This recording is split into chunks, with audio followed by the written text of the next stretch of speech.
Faut-il investir en société ou en nom propre? C'est ce que nous allons voir ensemble dans cette vidéo. Je te souhaite un très bon visionnage.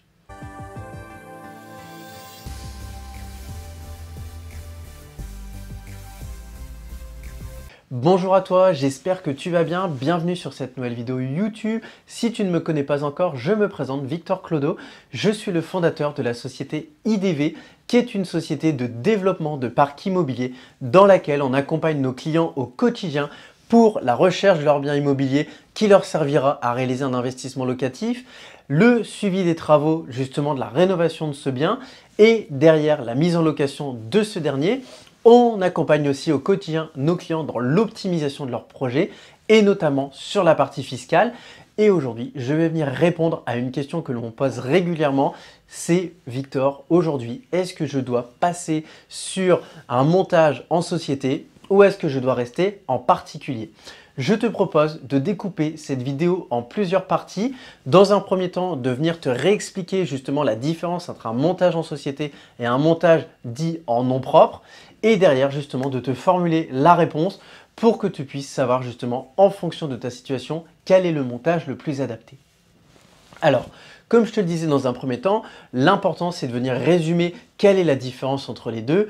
La différence, elle est très simple, c'est que dans un premier temps, si tu es sur un montage en nom propre, c'est-à-dire que c'est toi-même qui signe les papiers et qui achète le bien et que tu es dans un système où tu dépends de la fiscalité dit des particuliers.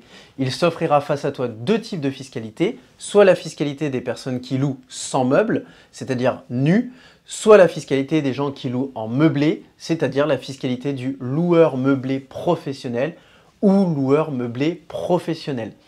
C'est important que tu t'intéresses justement à ces différents registres qui s'offrent à toi pour que tu puisses savoir si tu veux dépendre de la fiscalité des particuliers, si aujourd'hui il est plus intéressant pour toi de louer en nu ou de louer en meublé.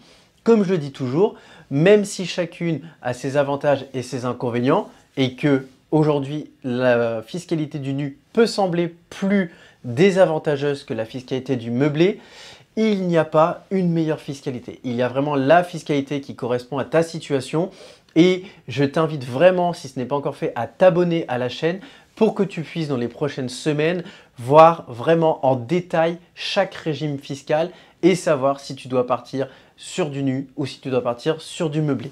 On arrive maintenant sur le régime en société. Le régime en société, c'est qu'aujourd'hui, tu es dans un système où ce n'est pas toi, personne physique, qui va acheter, mais c'est une société que tu auras constituée avec quelqu'un, notamment principalement au travers d'une société civile immobilière, et vous allez acheter ensemble ce bien immobilier.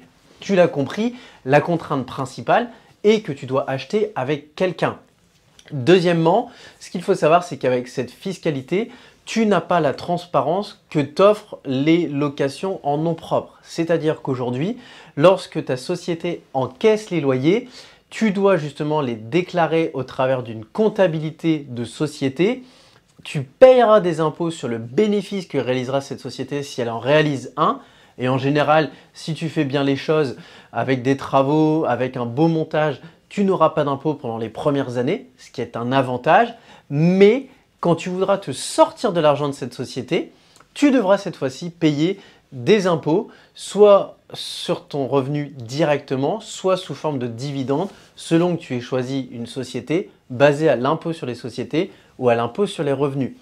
Contrairement justement aux revenus dits en nom propre, où là cette fois-ci c'est totalement transparent et 1 euro qui rentre dans ta poche est 1 euro qui t'appartient et que tu dois déclarer aux impôts. Contrairement à là, tu l'as compris, la société, 1 euro appartient à la société et derrière, tu dois seulement récupérer 7 euros et payer l'impôt que tu dois. Certaines personnes peuvent avoir l'impression de la double imposition correctement mise en place. On ne vit pas cette sensation. Aujourd'hui, si vraiment tu veux que je te donne du recul, moi c'est ce que j'explique toujours à mes clients. On est vraiment dans un système où il n'y a pas de fiscalité parfaite comme je te le dis. Aujourd'hui, une fiscalité, c'est vraiment une fiscalité qui s'adapte à ta propre situation. Et justement, on arrive maintenant dans la deuxième partie de cette vidéo où je vais t'expliquer, selon les situations dans lesquelles tu te trouves, quelle fiscalité tu peux utiliser. Si dans un premier temps, tu te retrouves dans une situation où Tu es quelqu'un qui veut aller chercher la facilité. Tu es dans un système où tu veux que ça soit simple à mettre en place et que ça soit rapide. Dans ce cas-là, pars sur la fiscalité du particulier. Si tu es dans un système où tu veux faire énormément de travaux et que tu es dans une zone qui ne se prête pas au meublé, tu peux partir sur de la location nue. Toutefois, fais extrêmement attention à deux choses. La première, ça s'appelle la course au déficit, c'est-à-dire que tu voudras toujours faire des travaux et enchaîner les achats avec des travaux pour justement éviter de payer des impôts et de te faire matraquer par les impôts, puisque tout simplement, comment fonctionne la fiscalité en nu? Tu prends ton loyer, tu déduis les quelques charges que tu peux avoir, assurance, taxes foncières, etc. Tu déduis les travaux que tu fais et tu payes des impôts sur ce qu'il te reste. Sauf qu'aujourd'hui, comme ça vient se greffer sur tes impôts du revenu du travail, si aujourd'hui tu es dans une tranche à 30%, tu payeras 30% plus 17,2% de CSG, c'est-à-dire quasiment 47 centimes d'impôt pour 1 euro d'encaissé. Ce qui peut vite te coûter énormément d'argent. Et moi, je te donne un exemple. J'ai un bien que j'avais en location pour 580 euros par mois. Je donnais quasiment 250 euros d'impôt à l'époque où je l'avais mis en foncier, parce que c'était quelque chose de volontaire et c'était rentable dans le projet que je faisais, mais ça fait quand même très mal de donner 250 euros d'impôt sur 580 euros de loyer. Donc imagine quand on est sur des loyers qui sont plus importants. L'avantage du nu, c'est quoi? C'est que c'est très simple à mettre en place, tu peux le louer n'importe où, n'importe quand, et tu es dans un système où aujourd'hui, ça ne te demande vraiment pas beaucoup de ressources, mais ça peut être très vite piégeux. Alors attention, ne le fais que si tu es vraiment conscient de cette course au déficit foncier ou que tu es dans un système où tu veux acheter le bien, le mettre en location et le revendre très rapidement au bout de 3-4 ans. On arrive dans le prolongement avec la location meublée. La location meublée, c'est le prolongement de la location nue. Aujourd'hui, tu es dans le même système, c'est-à-dire que c'est très simple à mettre en place, il n'y a pas de lourdeur administrative, tu es dans un système où tu vas louer en meublé. Mais le défaut, c'est que si tu prends un régime réel, c'est-à-dire où tu déduis chaque charge, tu seras dans un système où tu devras payer un expert comptable. Le fait de payer un expert comptable, c'est quelque chose qui coûte un petit peu d'argent. Il faut compter à peu près 500-600 euros à l'année sur un bien classique. Donc c'est quelque chose à prendre dans la balance. La deuxième chose, c'est que tu pourras quand même compenser puisque ton loyer sera un petit peu plus élevé vu que ça sera du meublé. L'important, c'est de te dire une nouvelle fois, quel est le projet? Est-ce que je veux le garder longtemps ou est-ce que je veux le garder peu de temps? Pareil, ça sera la même chose que la fiscalité nue. Aujourd'hui, la fiscalité du meublé est beaucoup moins assassine puisque tu peux déduire beaucoup plus de choses et donc tu es dans un système où tu payes moins d'impôts vu qu'il te reste moins de delta sur ton loyer sur lequel tu viendras payer ces fameux 47,2 par exemple si tu es dans une tranche à 30, mais tu es quand même dans un système où au bout de quelques années, tu auras une imposition qui sera assez forte si tu conserves le bien dans la durée. Pour conclure justement sur la partie de la location pour le particulier en nom propre, je conseille de partir sur ces montages-là si aujourd'hui on garde les biens moins de 6 voire 7 ans. En parallèle, on arrive maintenant sur les montages en société. L'avantage des montages en société, c'est de venir structurer ce que tu fais et de mettre ça dans une coquille qui fait que fiscalement, sur la durée, ça sera beaucoup plus intéressant pour toi et beaucoup plus souple. Revers de la médaille, le jour où tu voudras revendre, la fiscalité du professionnel est plus forte que la fiscalité du particulier. Toutefois, il vaut mieux peut-être payer l'impôt à la sortie que de la payer tout de suite. L'avantage, c'est qu'il vaut mieux toujours payer quand on a de l'argent que payer quand on n'en a pas ou peu. En conclusion, si tu veux résumer la fiscalité en société, est-ce qu'elle est bonne ou pas à prendre?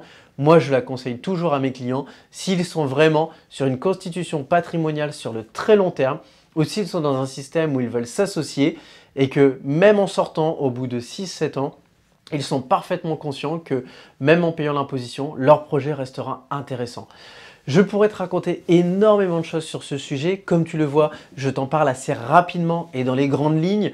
Le but, c'est vraiment de te donner des informations pour que tu puisses comprendre qu'en effet, selon l'une ou l'autre, il n'y a pas de mauvaise fiscalité, il y a uniquement la fiscalité qui te correspond. Bien évidemment, comme je te le disais en début de vidéo, je t'invite vraiment à t'abonner à cette chaîne pour voir des vidéos quotidiennes de ce type et justement accéder aux vidéos que je sortirai dans les prochains jours concernant la fiscalité nue en détail et la fiscalité meublée en détail et la SCI en détail. Tu peux aussi également éplucher les vidéos qui sont disponibles sur cette chaîne. Aujourd'hui, il y en a à peu près une soixantaine et il y a déjà plusieurs vidéos qui traitent de la fiscalité. Il y avait notamment une vidéo qui avait fait plus de 1500 vues qui était basée sur le montage SCI plus holding, parce qu'aujourd'hui je sais que c'est un montage qui vous plaît beaucoup et qui donne envie, mais qui possède aussi ses défauts. Voilà, bah écoute, j'espère que cette vidéo t'a plu. En attendant, je te souhaite de très bons investissements et je te dis à très bientôt. Ciao!